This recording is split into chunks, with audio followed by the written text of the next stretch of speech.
आपको बता दें, शिखर सम्मेलन का ये दूसरा सत्र भी बेहद खास होने वाला है। बदलते भारत की बदलती तस्वीर पर हम बात कर रहे हैं और आज दिन भर आप ऐसी शख्सियतों से रूबरू होते रहेंगे जो इस भारत निर्माण के काम में कहीं ना कहीं किसी न किसी तरह से अपना अहम योगदान कर रही हैं। हमारे साथ इस दूसरे सत्र में दो खास मेहमान जुड़ गए हैं जो हमारे साथ यहाँ मौजूद हैं। पहली शख्सियत है, बीजेपी नेता हैं, पार्टी के भीतर एक बेहद मजबूत स्तंभ है, लेकिन हर विषय पर अपनी मुखर आवाज के लिए एक अलग पहचान रखते हैं। बेहतरीन वकील भी हैं, सुब्रमण्यम स्वामी बीजेपी के नेता हमारे साथ यहाँ मौजूद हैं और उन्हें टक्कर देने के लिए एक और कद्दावर वकील मनीष तिवारी, यूपीए सरकार में मंत्री रहे हैं, हर विषय पर मजबूती से पकड़ है और हर विषय पर बेबाकी से राय रखते हैं। तो ये दोनों नेता क्या सोचते हैं बदलते भारत की बदलती तस्वीर पर? आइए बिना आपको इंतजार किए सीधे मैं आमंत्रित करना चाहूंगी सुब्रमण्यम स्वामी जी और मनीष तिवारी जी, आप दोनों को शिखर सम्मेलन के इस मंच पर, और साथ ही मेरे सहयोगी अनुराग मुस्कान जो इस सत्र को इन दोनों खास मेहमानों के साथ आगे बढ़ाएंगे।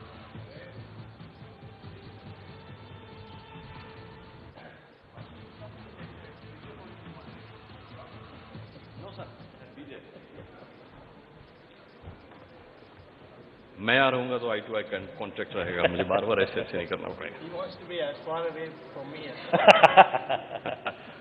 Considering that we sat next to each other for the better part of 3 months. Yeah, that's right. बहुत बहुत स्वागत है आप सभी का एबीपी न्यूज के इस शिखर सम्मेलन में। हम जैसा कि 10 सेशंस आगे बढ़ रहे हैं और नेहा ने इंट्रोडक्शन करा दिया, दो खास मेहमान हमारे साथ हैं। मैं दोनों ही का बहुत बहुत स्वागत करता हूं, सुब्रमण्यम स्वामी साहब का भी, मनीष तिवारी जी आपका भी। सबसे पहले आपसे पूछना चाहूंगा सुब्रमण्यम स्वामी साहब, कैसे हैं आप? हम तो अच्छे हैं, दूसरे लोग, मैं अच्छा हूं तो दूसरे लोग ठीक नहीं है। मनीष तिवारी जी आप कैसे हैं? मैं तो ठीक हूं पर दिन अच्छे नहीं हैं। 8 तारीख के बाद खासकर आप कैसे हैं? देखिए, 8 नवंबर की रात को जो तुगलकी फरमान जारी किया गया था, वो फरमान पूरी तरह से अवैध है। आज 2 बजे उन याचिकाओं के ऊपर उच्चतम न्यायालय सुनवाई करेगा, पर मेरे लिहाज से और डॉक्टर स्वामी और मैं एक कार्यक्रम में इकट्ठे हुए थे आज से 10 दिन पहले जी। मैंने वो बात उस समय भी कही थी कि ये जो नोटबंदी है या नोट बदली है, ये जब 2 बारी पहले भारत में हुई थी तो ये अध्यादेश और कानून के जरिए हुई थी। इस बारी जो ये नोट बदली एग्जीक्यूटिव एक्शन से की गई है, ये मेरी समझ से पूरी तरह से अवैध है। दूसरी बात यह है कि अगर आप आरबीआई का कानून उठा के देखो, उस कानून में उन डिनोमिनेशंस का जिक्र है जिनको सरकार क्रियान्वित कर सकती है। 2000 रुपए का नोट का जिक्र उन डिनोमिनेशंस में नहीं है जी। उस कानून में संशोधन करे बगैर सरकार 2000 रुपए का नोट जारी ही नहीं कर सकती। ये 2000 रुपए का नोट जारी करना ही अवैध है। अगर ये अवैध है मनीष जी, तो राहुल जी नोट बदलवाने क्यों गए? और वो लेकर भी 2-2 हजार के नोट ही आए। देखिए, ऐसा है कि राहुल गांधी नोट बदलवाने के साथ साथ जो लोगों की पीड़ा थी, जो लोगों की दुख तकलीफ थी, आपने 124 करोड़ लोगों को कतार में खड़ा कर दिया, अपने पैसे के लिए भिखारी बना दिया। और अगर जो आंकड़े अब आए हैं उसके हिसाब से अगर 14 लाख नोट जो आपने रद्द किए हैं 14 लाख करोड़ के, उसमें से 14 लाख करोड़ अगर वापस आ गए, आज तक 11 लाख करोड़ वापस आ चुके हैं, तो फिर ये काले धन के परकच्चे उड़ जाएंगे पूरी तरह से। बहुत अच्छी बात आपने कही काला धन पर। सुब्रमण्यम स्वामी साहब, आप 70 सालों से राजनीति में हैं, सत्ता के करीबी रहे हैं, बहुत अच्छे अर्थशास्त्री माने जाते हैं, वकील के अलावा सभी जानते हैं। मैं आपसे आंकड़ा पूछना चाहता हूं, आखिर काला धन है कितना? जितना बाबा रामदेव बताते हैं उतना है, या फिर जितना चुनाव से पहले पीएम मोदी कहा करते थे कि हर खाते में 15-15 लाख आ जाएंगे, तो अगर उस समय के हिसाब से 45 करोड़ खाते में मानूं तो 60 लाख करोड़ है। कितना काला धन है? इसकी एग्जैक्ट फिगर क्या है? देखिए, जहां तक काला धन देश के अंदर है, वो एक स्टॉक में नहीं है, वो बदलते रहता है। माने मेरे पास मैं टैक्स को इवेट करके पैसा बचा लूं और फिर टैक्सी में जाकर उस किराए कैश में दूं, तो वो काला धन सफ़ेद धन बन जाती है, क्योंकि उसका कमाई है, जायज़ कमाई है। तो ऐसा आता है जाता है, लेकिन जो काला धन का स्टॉक है वो विदेशों में है, और विदेशों में मेरे ख्याल में बिलियन डॉलर्स में, ट्रिलियन डॉलर्स में, ये $1 ट्रिलियन माने 70 लाख करोड़, 70 लाख करोड़ विदेशों में होने के कारण उसके निकालने के लिए तरीके हैं, परंतु उन तरीकों को अपनाने की आवश्यकता है। अभी जो हुआ है वो देश के अंदर जो काला धन है उस पर कार्रवाई हुई है, और बाहर का अभी तक नहीं हुआ है। जी अच्छा, मनीष तिवारी जी, संसद में रोज जिस तरह की तकरार हो रही है हम सब जानते हैं, विपक्ष सदन नहीं चलने दे रहा, प्रधानमंत्री के बयान की, उनके जवाब की मांग हो रही है। पहले आप लोगों ने 56 के तहत बहस की मांग की, अब 184 पे आप लोग आ गए। कल राज्यसभा में प्रधानमंत्री मौजूद रहे, लेकिन आप लोग तैयार नहीं थे किसी हंगामे के अलावा कुछ और करने के लिए। प्रधानमंत्री के बयान से क्या होगा? क्या आप लोग चाहते हैं, वोटिंग के जरिए आप लोग बहस चाहते हैं, इससे हासिल क्या होगा ये बताइए। देखिए, दो बात है, और इन दोनों बातों के लिए मैं जो लोकसभा और राज्यसभा में भारतीय जनता पार्टी के नेता प्रतिपक्ष थे उनकी प्रतिक्रिया आपके समक्ष रखना चाहता हूं।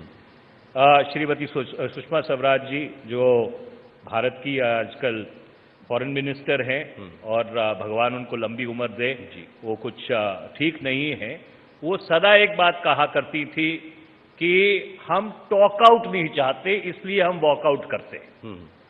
राज्यसभा में जो विपक्ष के नेता थे, आजकल वित्त मंत्री हैं श्री अरुण जेटली, डॉक्टर स्वामी के बहुत अच्छे दोस्त हैं, उन्होंने एक आर्टिकल लिख के ये बात कही कि disruption is a legitimate parliamentary tactic.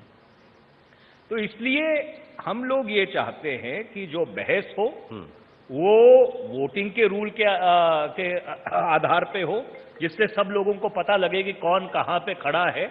और दूसरी बात, इसका जवाब प्रधानमंत्री जी के अलावा और कोई इसलिए नहीं दे सकते क्योंकि जहां तक जो जानकारी सार्वजनिक हुई है उसके हिसाब से शायद वित्त मंत्री को भी ये नहीं मालूम था कि नोटबंदी होने वाली है। और जिस तरह से पूरी कैबिनेट को, अगर ये सारे समाचार ठीक हैं, कथाकथित तौर पर बंदी बना दिया गया था 6:30 से लेकर 8 बजे तक, तो इस चीज का जवाब कि नोटबंदी क्यों की गई, उसमें इंटर मिनिस्ट्रियल कंसल्टेशन हुई थी नहीं हुई थी, कोई कैबिनेट नोट मूव हुआ था नहीं हुआ था, आरबीआई की रिकमेंडेशन आई थी नहीं आई थी तो कब आई थी, उसको कैसे कंसिडर किया गया था, इसका जवाब सिर्फ प्रधानमंत्री जी दे पाएंगे। ठीक। सुब्रमण्यम स्वामी साहब, आप बहुत अच्छा आकलन करते हैं, मैं आपसे जानना चाहूंगा, विपक्ष के पास पूछने को कुछ सवाल नहीं बचा या सरकार के पास देने के लिए जवाब नहीं है? कौन बच रहा है? नहीं, विपक्ष के जो वो कहते हैं उसमें परस्पर विरोध आवाज निकलती है।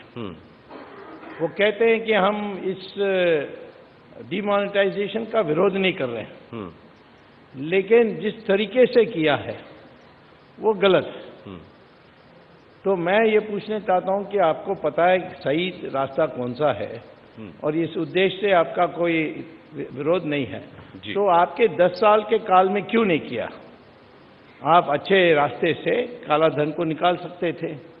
हाँ, कुछ निजी समस्या होगी तो मैं नहीं जानता, परंतु जरूर मैं कहता हूं कि इनकी जो नैतिकता है उसमें ही वो उसका एक्सपोजर हो जाती है कि इनके पास सिर्फ विरोध करने के लिए है ही है और कोई ठोस इनके पास सुझाव नहीं। चलिए, इनके पास विरोध करने के अलावा कुछ नहीं है। अरुण जेटली साहब का नाम मनीष तिवारी जी ने लिया, आपका अच्छा दोस्त बताया। रघुराम राजन भी इससे पहले आपके अच्छे दोस्तों में शुमार हो चुके हैं। मैं ये जानना चाहता हूं कि जिस तरीके के हम पिछले दिनों से आपके ट्वीट्स पढ़ रहे हैं, आपके हिट लिस्ट में पहले रघुराम राजन थे, अब अरुण जेटली हैं। आपने साफ तौर पर कहा कि वित्त मंत्रालय ने इंप्लीमेंटेशन ठीक से नहीं किया, वित्त मंत्रालय की भूमिका को आपने इसमें सवालों के घेरे में रखा। आपसे मैं जानना चाहता हूं कि क्या करना चाहिए था वित्त मंत्री को, आप वित्त मंत्री होते तो क्या करते?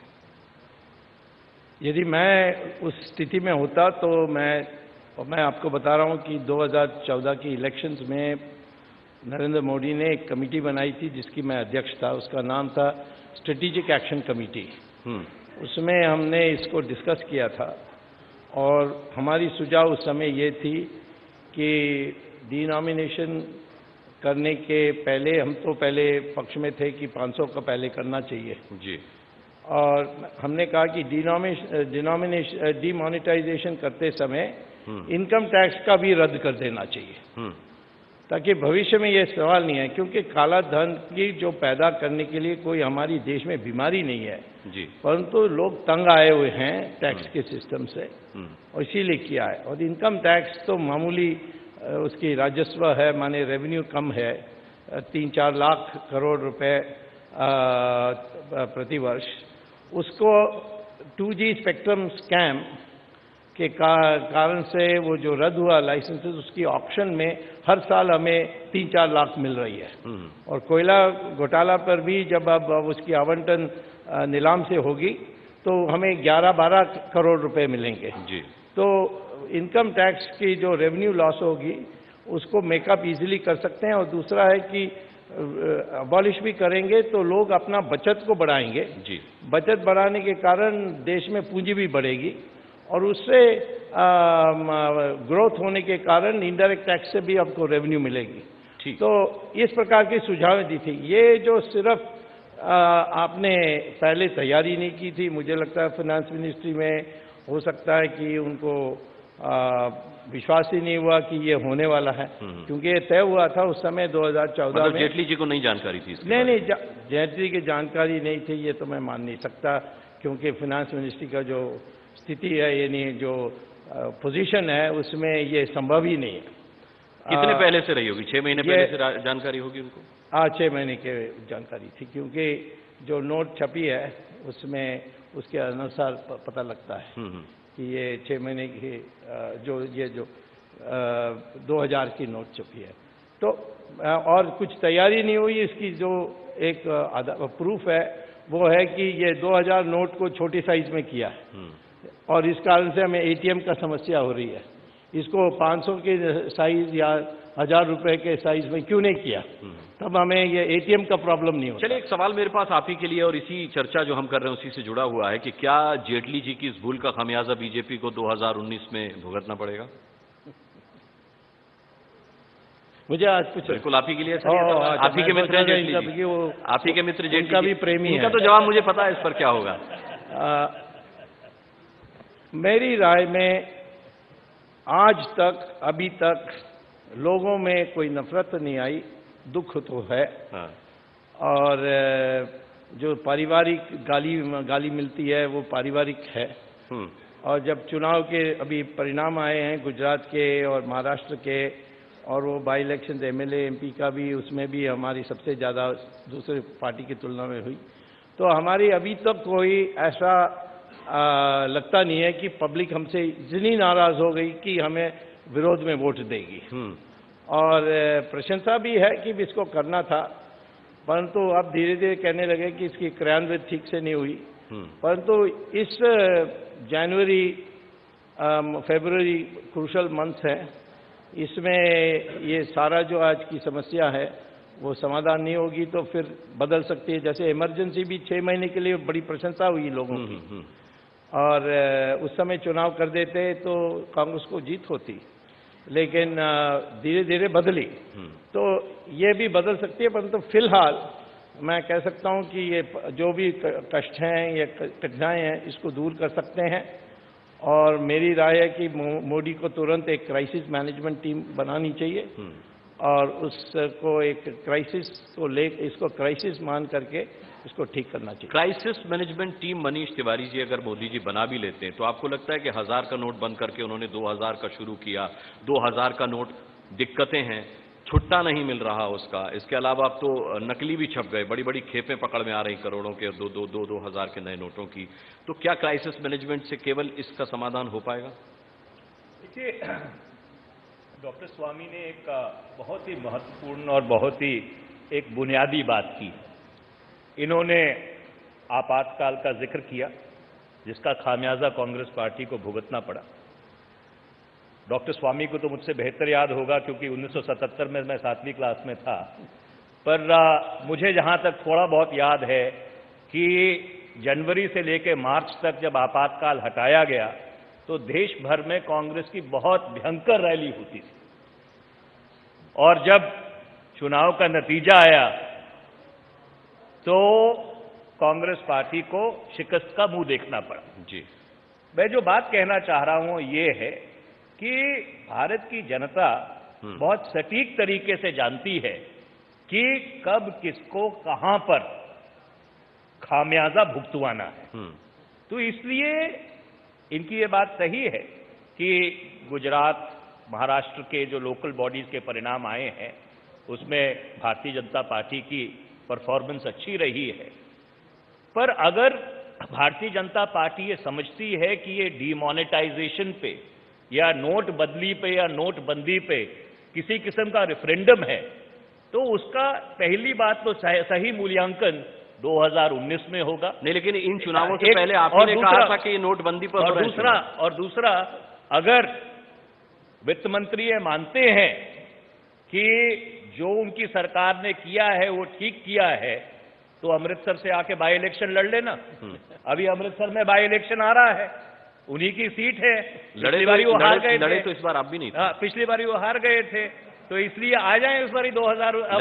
अब रेफरेंडम हो जाएगा। लड़े तो मनीष जी आप भी नहीं थे इस बार। तो आपकी बात बिल्कुल सही है, और मैं नहीं लड़ा था, उसके कारण थे, और कारण मैं सार्वजनिक कर चुका हूं। कोई बात नहीं। पर मैं जो आपको बात कहना चाह रहा हूं, अगर सरकार मानती है कि भाई जो उन्होंने किया है वो ठीक है और लोगों में गुस्सा नहीं है और लोग उनकी वाहवाही कर रहे हैं, तो ये जो अमृतसर का बाई इलेक्शन है ये वित्त मंत्री लड़ ले दोबारा से। दूध का दूध, पानी का पानी हो जाएगा। मनीष जी, आपके लिए एक बहुत अच्छा सवाल आया है। प्रोजेक्ट मैनेजर हैं आईबीएम से नीतू गर्ग, वो पूछना चाहती हैं कि आप क्या डिजिटल इंडिया को अपोज कर रहे हैं? जब पूरा देश कैशलेस ट्रांजैक्शन की तरफ बढ़ रहा है, तो आप इसका विरोध करके क्या जताना चाह रहे हैं? क्या आप जिस तरीके से डिजिटल इंडिया की तरफ सभी आगे बढ़ रहे हैं उसको अपोज कर रहे हैं, पीछे ले जाना चाहते हैं? हम भारत की वास्तविकता जताना चाहते हैं। भारत में कि 124 करोड़ लोग हमारे देश में रहते हैं। कुल मिलाकर इस देश में सिर्फ 35 करोड़ बैंक अकाउंट है, और अगर आप जन धन अकाउंट भी उसमें और जीरो बैलेंस अकाउंट इंक्लूड कर लीजिए तो कुल मिला के सिर्फ 35 करोड़ अकाउंट है। तो इसका ये मतलब है कि 80 करोड़ से ज्यादा लोगों के पास खाते ही नहीं है। दूसरी बात यह है कि ग्रामीण भारत में, जहां पे 65% देश की जनता कृषि के ऊपर निर्भर है, ज्यादा जो ट्रांजैक्शन है आड़ती और किसान के बीच में, जो छोटा खरीदार है और दुकानदार के बीच में, वो कैश में होती है। आप जाके गांव में देखिए तो सही कि हाल क्या हो गया है। रबी की बुआई नहीं हो रही है, खरीफ की जो फसल आई है उसकी पेमेंट नहीं हो रही है, हाहाकार मचा हुआ है ग्रामीण भारत में। आप यहां पे जरूर क्या कहते हैं डिजिटल इंडिया का डंका पीटिए, पेटीएम के रोज क्या कहते हैं फ्रंट पेज पे इश्तेहार दीजिए, पर उससे जो ग्रामीण भारत की वास्तविकता है वो बदलने नहीं वाली है। इस देश में अराजकता का माहौल बना हुआ है। एक हमारे साथ बैठे हुए भैरव कुमार दुबे, वो भी आपसे सवाल पूछना चाहते हैं। उनका सवाल लेकर फिर मैं स्वामी जी का रुख करूंगा। वो ये पूछना चाहते हैं कि कांग्रेस जो है वो नोटबंदी के खिलाफ पूरे विपक्ष को लेकर के मानव श्रृंखला बना रही है। हमारे देश के वीर शहीदों के लिए कब आप मानव श्रृंखला बनाएंगे? देखिए, इन दोनों बातों में तुलना करना मुझे नहीं लगता कि उचित है।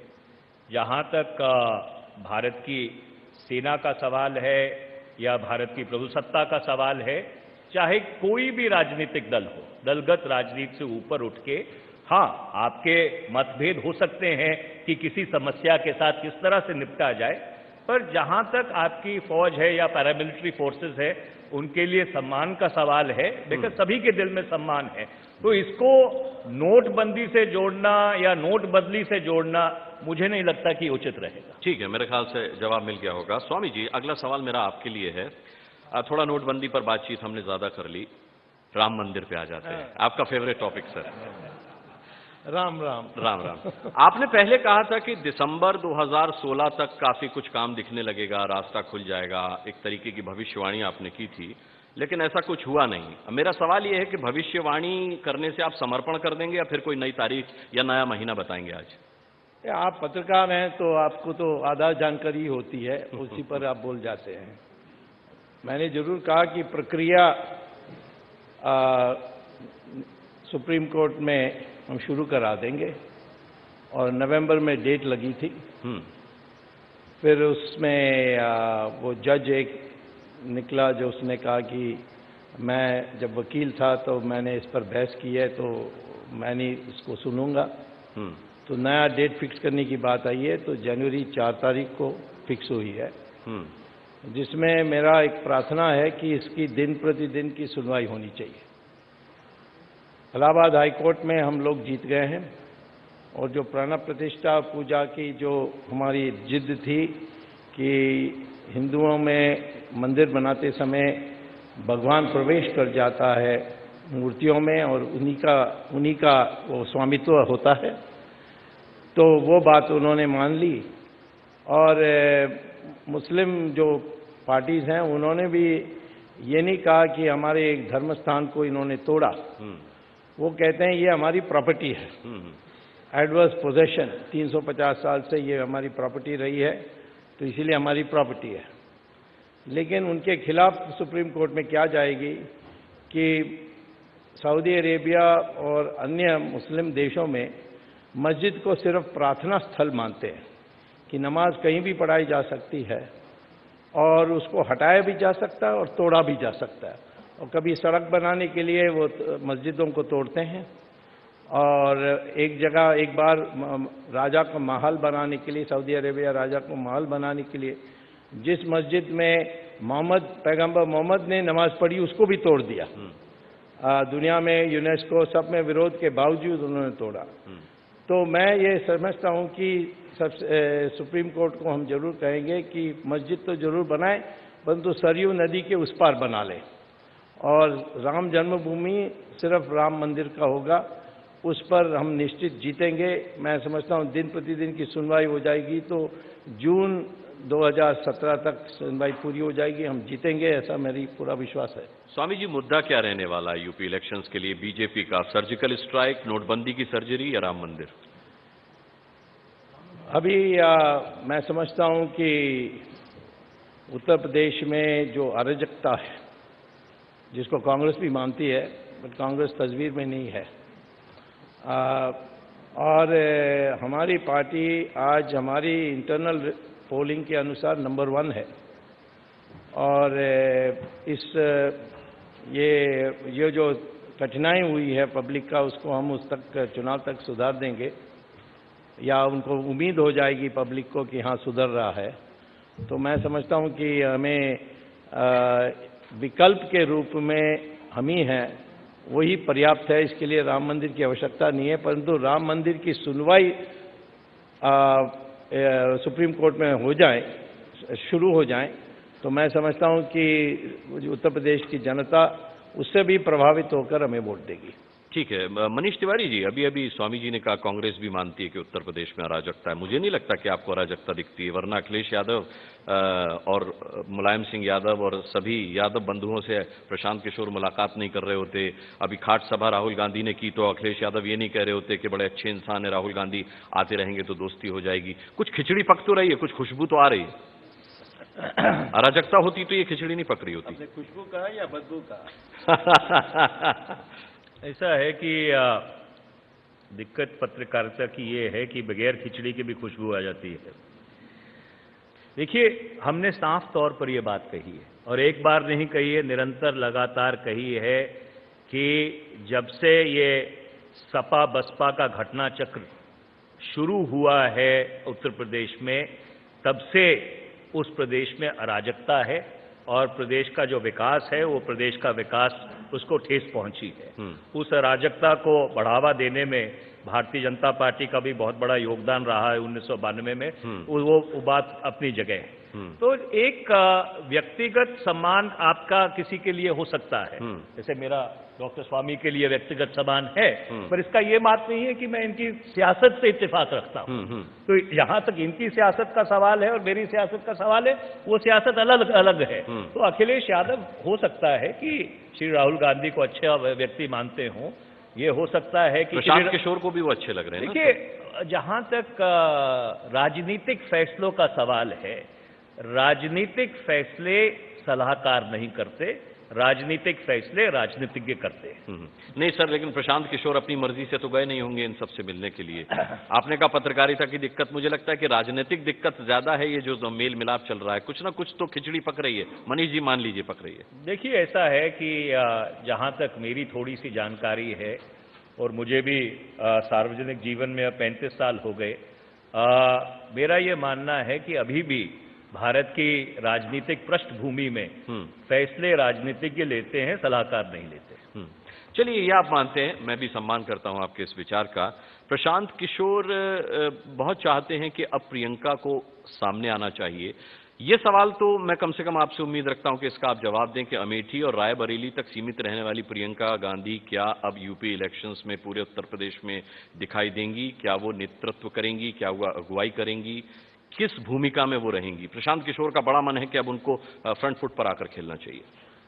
देखिए, और वो आपके रणनीतिकार हैं। इस देश में बहुत सारे लोगों का बहुत अलग अलग किस्म का मत हो सकता है, पर अपने राजनीतिक रोल के लिए फैसला हर व्यक्ति अपने अनुसार करता है। तो ये फैसला भी श्रीमती प्रियंका गांधी वाड्रा करेंगी कि क्या वो राजनीति में सक्रिय भूमिका निभाना चाहती हैं तो किस तरह से निभाना चाहती हैं, उसका क्या परिप्रेक्ष्य होगा, उसकी क्या पृष्ठभूमि होगी।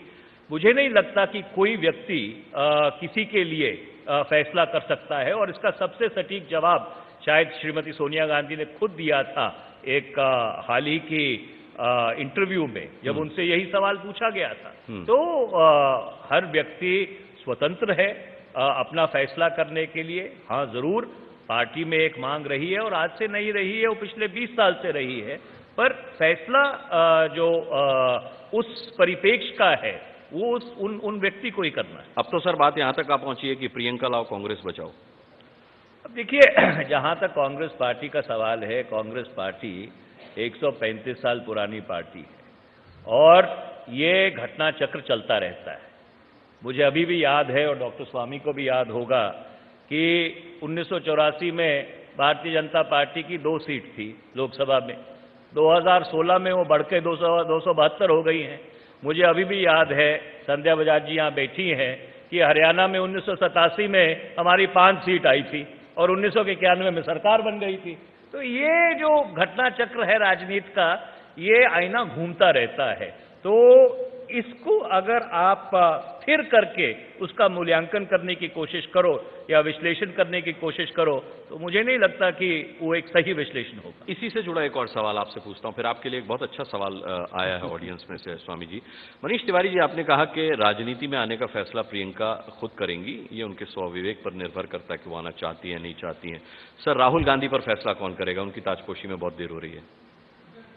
देखिए, वो फैसला भी उनको, पार्टी को और कांग्रेस अध्यक्षा को करना है। जहां तक कांग्रेस कार्यसमिति का सवाल है, कांग्रेस कार्यसमिति ने अपनी सिफारिश कर दी है कि भाई उनको अध्यक्ष पद की जिम्मेवारी दी जानी चाहिए। देर क्यों हो रही है? अब ये देखिए, राजनीति में या सियासत में टाइमिंग एक बहुत बड़ी चीज है, और हर फैसला सही वक्त पे और सही समय पे किया जाता है। तो वक्त का इंतजार कीजिए, वो वक्त भी आएगा। स्वामी जी, क्या आपको नहीं लगता कांग्रेस में वक्त निकल चुका है? अभी इंतजार कर रहे हैं कि वक्त आएगा? मतलब क्या स्थिति, असल में स्थिति क्या है? आपने तो इन पर भी काफी अच्छा आकलन किया है। पुनर्जन्म पर विश्वास करते हैं।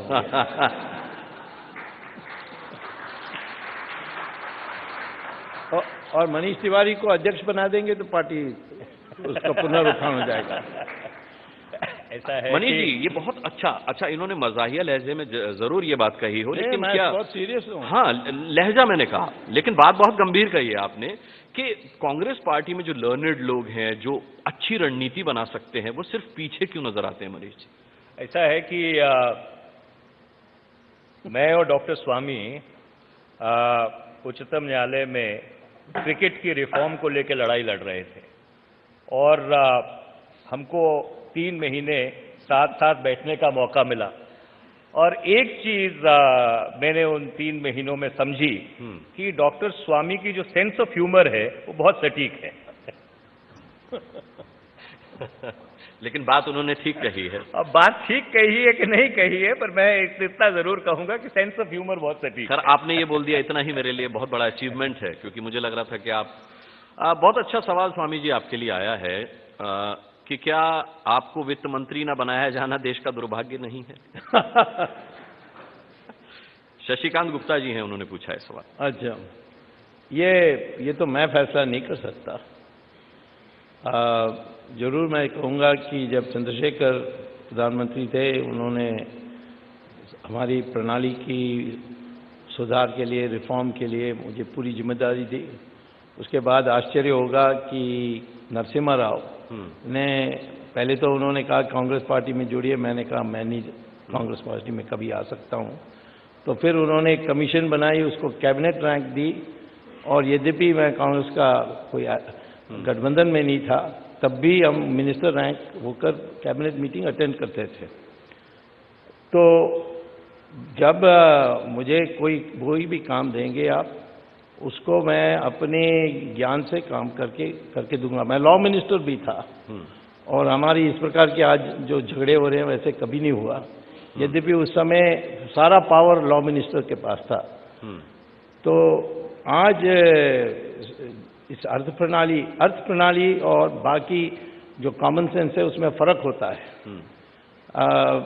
वो इसीलिए वित्त मंत्रालय में जो जैसे मनमोहन सिंह यद्यपि डब्बू थे परंतु अर्थशास्त्री थे और वो सलाह नरसिम्हा राव को सही देते थे, और सदा के लिए वित्त मंत्री रहते तो देश के लिए अच्छा होता। उनको प्रधानमंत्री बनाना उनके लिए दुर्भाग्य हो गया जी। लेकिन मैं ये कहता हूं कि अर्थ प्रणाली जो है ये जनरल इक्विलिब्रियम सिस्टम होने के कारण कोई अर्थशास्त्री को वित्त मंत्री होना चाहिए, जो असली अर्थशास्त्री है। यहाँ तो देश में जो भी 2+2=4 कहेगा तो वो अर्थशास्त्री बन जाता है।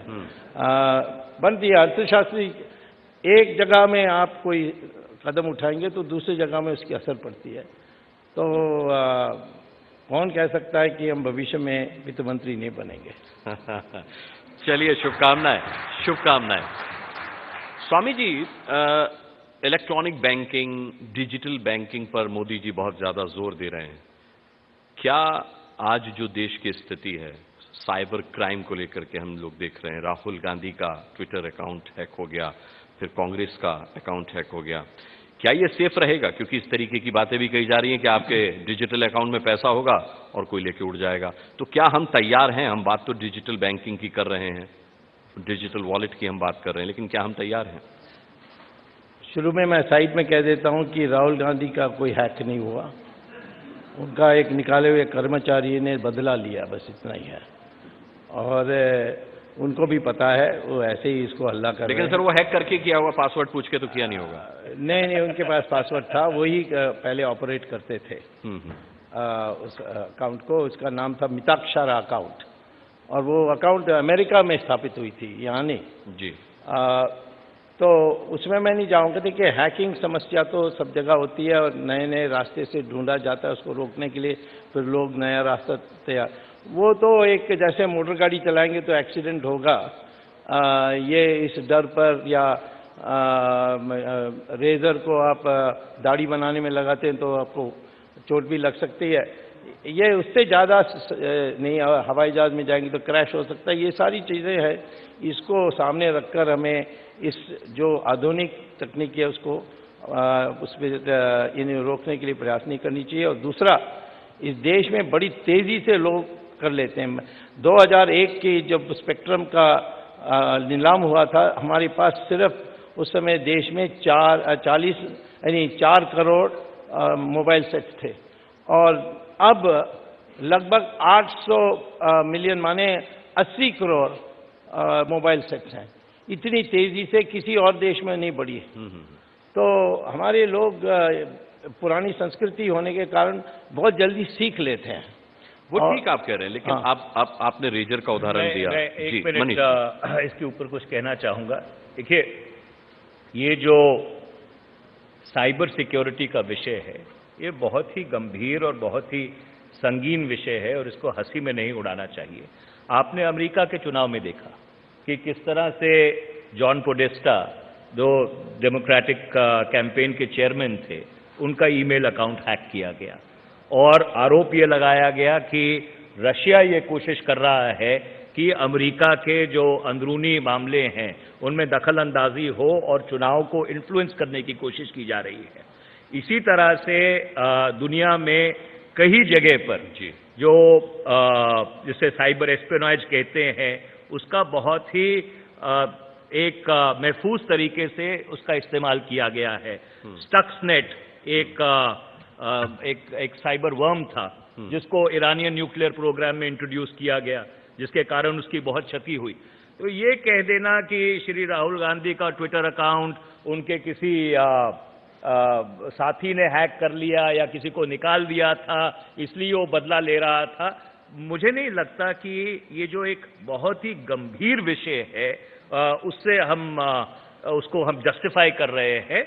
ये अगर आप कैशलेस सोसाइटी की तरफ बढ़ना चाहते हैं, अगर आप पेटीएम और इस तरह की साइट्स को इस्तेमाल करना चाहते हैं, तो इसकी सिक्योरिटी, इसकी सुरक्षा आज की तारीख में भी बहुत बड़ा इशू है। अभी तक ऐसी कोई फायरवॉल नहीं बनी है दुनिया में, और जितनी कंपनीज फायरवॉल बनाती हैं वो साथ साथ हैकर्स को भी एम्प्लॉय करती हैं उसको टेस्ट करने के लिए। तो कोई ऐसी फायरवॉल नहीं बनी है जो टूट नहीं सकती। स्वामी जी, मैं इससे असहमत नहीं हूं, परंतु एटीएम में भी यही बात कहा जाती थी। नहीं, लेकिन अगर इसको नोटबंदी से जोड़ करके स्वामी जी देखा जा रहा है, खैर सर्जिकल स्ट्राइक कहने से पीएम ने मना कर दिया, तो आपके प्रवक्ता बीजेपी के इसको सर्जरी बोल रहे हैं।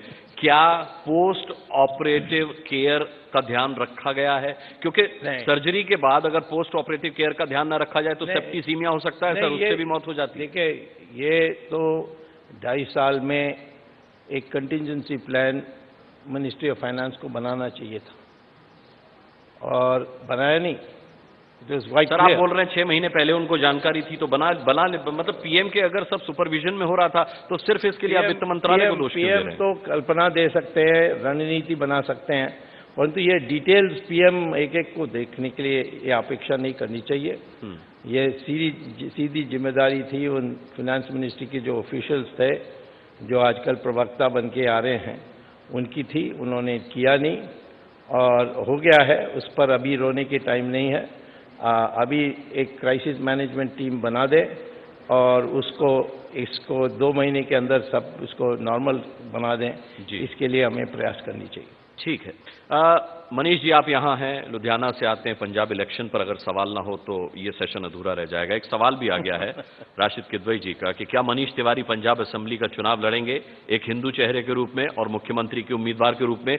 दूसरा सवाल इसी से मेरा जुड़ा हुआ भी है कि पंजाब में कैप्टन साहब पर भरोसा नहीं था क्या? सिद्धू साहब के लिए उन्हें अपनी सीट छोड़नी पड़ी और बीजेपी, अकाली, कांग्रेस सब दावा कर रहे हैं, तो कांग्रेस के लिए फिर बचा क्या? आप आम आदमी पार्टी भी, मतलब भगवंत मान चैलेंज कर रहे हैं उनको। मैं एक सवाल जोड़ सकता हूँ इसमें? जोड़ दीजिए, अगर इसी से जुड़ा हुआ है तो आप भी जोड़ दीजिए। पहले मैंने कहा इनको अध्यक्ष बनना चाहिए अखिल भारतीय, अब वो कहते हैं चीफ मिनिस्टर कैंडिडेट बनना चाहिए। आपको पार्टी में खतरा तो नहीं पैदा हो जाएगा? देखिए, जहां तक राशिद किदवई साहब के सवाल का ताल्लुक है, मेरा ये मानना है कि पंजाब में ऐसी सांप्रदायिकता या जो जातिगत राजनीति है उसकी कोई पृष्ठभूमि नहीं है।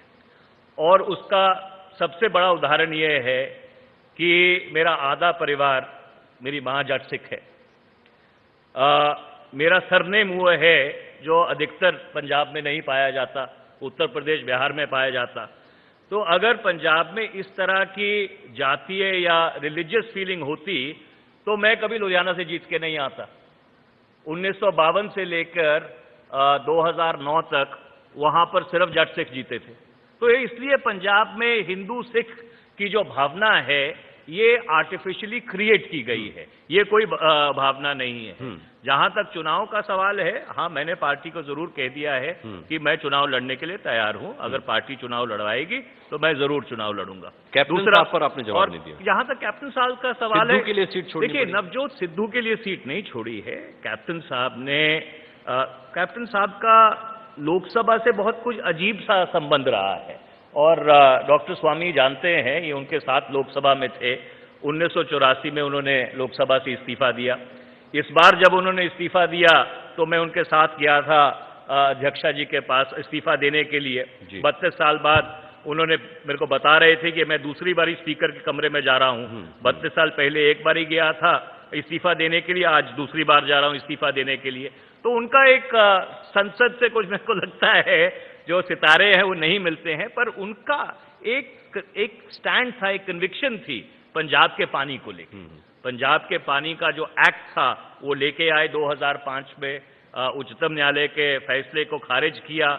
उसके कारण बहुत नाराजगी पार्टी में भी हुई, पर वो अपने वायदे पर अटूट रहे। और अब फिर जब एक फैसला आया है या एक राय आई है तो या आदेश आया है, नहीं एक राय आई है उच्चतम न्यायालय की, तो उनको लगा कि भाई पंजाब के हितों के लिए उनको खड़ा होना चाहिए। तो उनका इस्तीफा नवजोत सिद्धू के परिप्रेक्ष्य में नहीं देखना चाहिए। जहां तक नवजोत सिद्धू का सवाल है, नवजोत हम सबके दोस्त रहे हैं। उनके पिताजी हमारे डिस्ट्रिक्ट कांग्रेस कमेटी पटियाला के अध्यक्ष थे। जब दरबारा सिंह जी की सरकार थी तो वह एडवोकेट जनरल थे। और अगर नवजोत सिद्धू कांग्रेस में आना चाहेंगे तो मेरा ये मानना है इससे कांग्रेस को मजबूती मिलेगी। जी, एक दोस्ती से जुड़ा सवाल स्वामी जी आपके लिए आया है कि सुमित पूछना चाहते हैं कि भविष्य में स्वामी जी और जेटली जी में कोई दोस्ती की गुंजाइश है क्या? हालांकि समय खत्म हो चुका है, लेकिन फिर भी मैं चाहूंगा कि ये 2 सवाल आखिरी में लूं। मेरा तो कोई दुश्मनी नहीं है, हम तो सिर्फ सिद्धांत के आधार पर, और वो मुझे हर मोर्चे पर अड़ंगा करते हैं। नई दिल्ली में लड़ने वाला था, उन्होंने कहा कि मैं पंजाबी नहीं हूं तो मुझे टिकट नहीं मिलनी चाहिए। इस प्रकार से, या हम कई बार वो सही बात भी कहते हैं परंतु आधा कहते हैं स्वामी आएगा तो फिर वो किसी का सुनेगा नहीं। मैं सुनता हूँ। ऐसे हैं कि आप किसी की नहीं सुनते? नहीं, मैं तो ज्ञानियों को सुनता हूँ, मूर्ख लोगों को नहीं सुनता हूँ, इतना फर्क है। तो अब वो अपनी रवैया बदल जाएं तो फिर हम दोस्ती करने के लिए तैयार हैं, और मेरे पीछे पीछे पत्रकारों को ब्रीफ ना करें तो हमारे लिए प्रॉब्लम नहीं होगी। दोस्ती करने को आप तैयार हैं, मतलब आपने मान लिया कि दुश्मनी तो है। डॉक्टर अभिलाषा द्विवेदी हैं, उनका एक आखिरी सवाल। स्वामी जी लोग आपको CIA एजेंट कहते हैं, इस बात में कितनी सच्चाई है?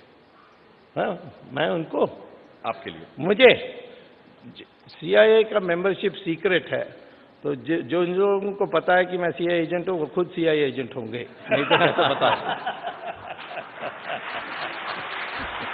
चलो ठीक है, चलिए बहुत बहुत धन्यवाद मैं करना चाहूंगा मनीष तिवारी जी आपका भी, और सुब्रमण्यम स्वामी जी आपका भी। बहुत मजा आया आपसे बातचीत करके, और जिस बेबाकी से आपने सभी सवालों का जवाब दिया वो वाकई काबिल तारीफ थे। बहुत बहुत धन्यवाद आपका। बहुत बहुत शुक्रिया।